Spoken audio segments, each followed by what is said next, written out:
Hoje, gente, vamos ver falar um pouquinho sobre essas questões que têm assustado as pessoas, que é, se relaciona a preocupação com a possibilidade de um golpe, né? Eu fiquei preocupado hoje conversando com alguns amigos, nas redes sociais principalmente.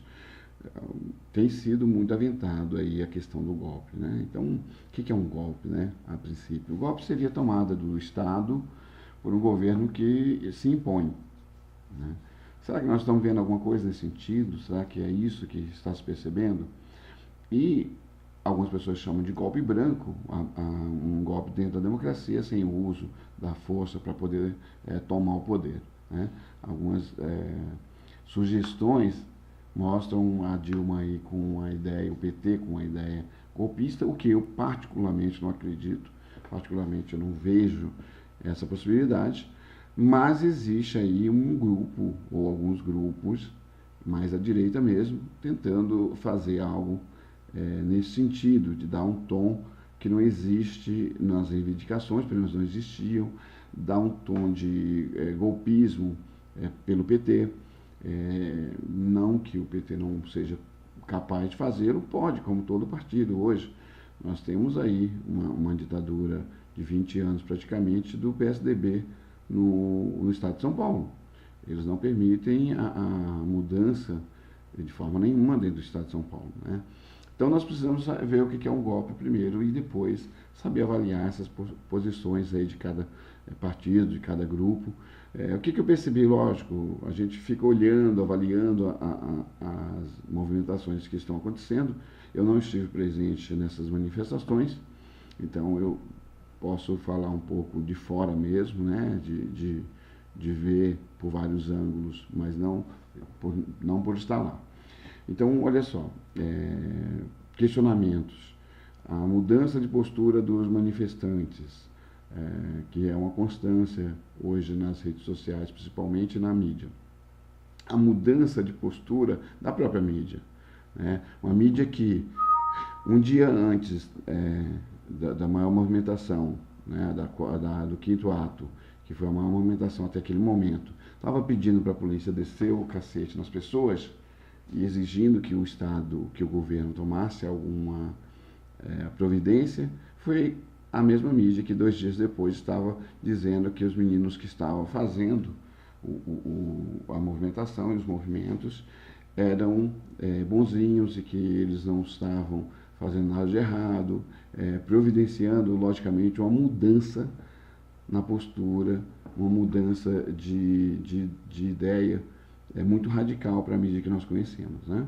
Então isso é mais preocupante. Hoje a Globo falar que os manifestantes estavam em paz e as mídias sociais mostrarem a violência entre manifestantes foi muito esquisito. A Folha e o Estadão exigirem que a polícia fosse mais agressiva e 2 dias depois pedir para poder não agredir os manifestantes, e a polícia obedece à mídia. Nós percebemos claramente a mudança radical da polícia, da postura da polícia frente às movimentações. Foi esquisito, foi no mínimo esquisito. Então, se existe uma possibilidade de golpe ou retirada de um dirigente do país, ela está sendo muito bem controlada, né? Ela está sendo muito bem orquestrada, porque não parece ser um golpe. Talvez seja a expressão, as reações do governo ou dos governos, tenha sido simplesmente a expressão da incompetência deles, que é a visão que eu tenho desses governos aqui, tanto paulista, quanto da cidade, quanto do Estado brasileiro, de competência pura e simples, de gerir de uma forma mais moderna, de exigir um respeito maior pela população e pelo povo. Então, dificilmente eu acredito num golpe, não que eu tenha que estar certo, mas eu espero que não exista possibilidade de golpe. Nós não deixemos, a população foi para as ruas, mesmo sabendo da polícia, da agressão dos militares, do Estado impondo os seus agentes contra o movimento, mesmo assim as ruas se encheram de pessoas. Então eu imagino também que nós faremos a mesma coisa no caso de um golpe que não seja de aceitação geral e restrita da população. Tá?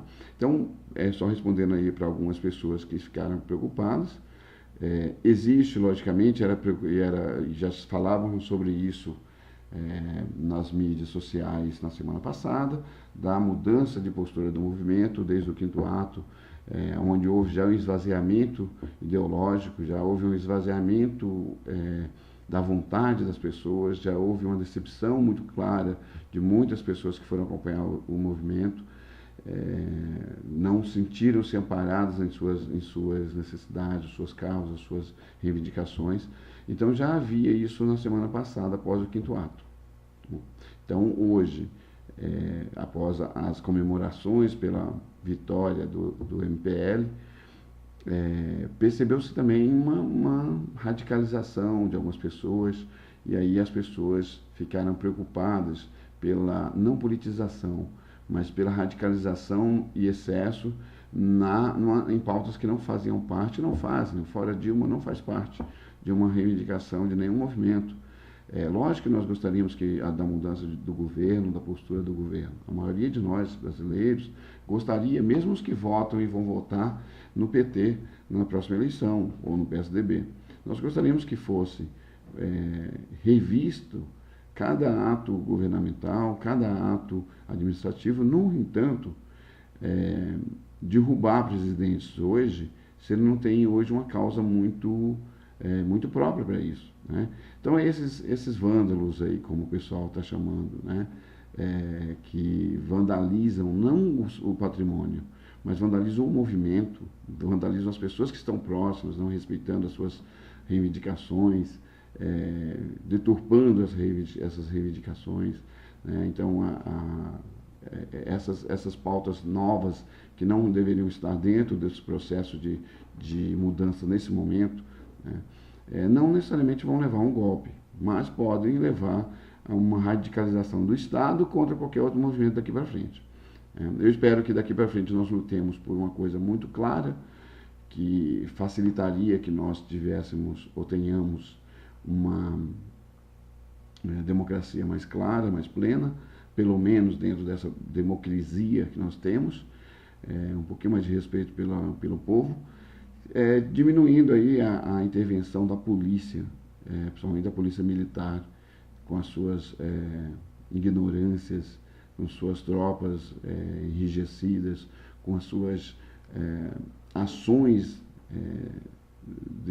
extremamente emborrecidas, né? Porque partir para bater em mulheres, em meninas e meninos, sem realmente um motivo sério, jornalistas, atirar no rosto das pessoas, mesmo sabendo que vai machucar muito aquilo lá, se torna uma verdadeira ignorância, né? Não existe um país civilizado hoje que usa uma dose tão grande de ignorância contra a nossa polícia. Então, a partir daí, exigir essa desmilitarização para que nossa possibilidade de reivindicação seja mais pacífica, mais amena daqui para frente.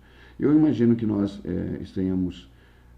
estejamos hoje num momento bem claro, bem específico da história de rever conceitos, né? Eu prefiro acreditar que a população com isso vai aprender, não vão deixar de participar ou vão participar muito mais, o que parece, pelo que eu vi, as mudanças de postura de boa parte das pessoas que eu conheço, mais liberais, mais à direita, menos de esquerda possível, apartidários ao extremo. Hoje mudou-se bastante aí a visão de algumas pessoas, e isso é muito interessante para o país. Nós precisamos de partidos políticos e nós temos uma democracia representativa. Numa democracia plena, nós vamos continuar precisando de partidos políticos ou de políticos. Políticos não são pessoas que fazem as politicagens que nós estamos acostumados. Nós estamos falando de políticos, que são pessoas que lidam com o seu povo, lidam com a sua população, com a sua sociedade, de forma a gerir conflitos, de forma a estender os direitos, de forma a fazer com que o Estado possa providenciar, tanto para um quanto para outro, os mesmos privilégios ou os mesmos serviços, né? Então, isso é um político. A politicagem, que é a grande maioria que nós vemos aí é o que nós deveríamos combater, né? Nós não precisamos hoje ficar dependendo de políticos sem vergonhas, como nós temos na presidência do Senado, e boa parte dos 513 picaretas, como diria Luiz Inácio Lula da Silva no início da sua carreira. Então a gente precisa eliminar isso nas próximas eleições. Nós precisamos acabar com o lixo político. Nós precisamos achar uma lixeira social onde enfiemos esse lixo político e não tiremos eles mais de lá pelas próximas gerações. A gente faz lutas e faz reivindicações, não para amanhã. Se alguém estiver esperando isso, só vai se decepcionar e vai acabar achando que tudo é ruim e é feio. As lutas sociais são feitas para o futuro, para as próximas gerações. Talvez nós não vejamos as modificações que acontecerão, mas se pudermos e tivermos sorte, nós vamos ver as mudanças que nós providenciamos. Hoje, eu posso dizer para vocês que, uma geração depois, eu vivencio mudanças que eu fiz parte lá atrás, que eu corri atrás, que eu participei de reivindicações que hoje acontecem. Por exemplo, o ProUni, que é uma das grandes conquistas que nós tivemos na área de educação. Então, nós temos sim possibilidade de mudar, mas não é uma mudança que vai acontecer de uma hora para outra, porque nós fomos para a rua. É uma mudança que ela é gradativa e muitas vezes tem muitas mudanças significativas que elas são para décadas ou até para séculos depois.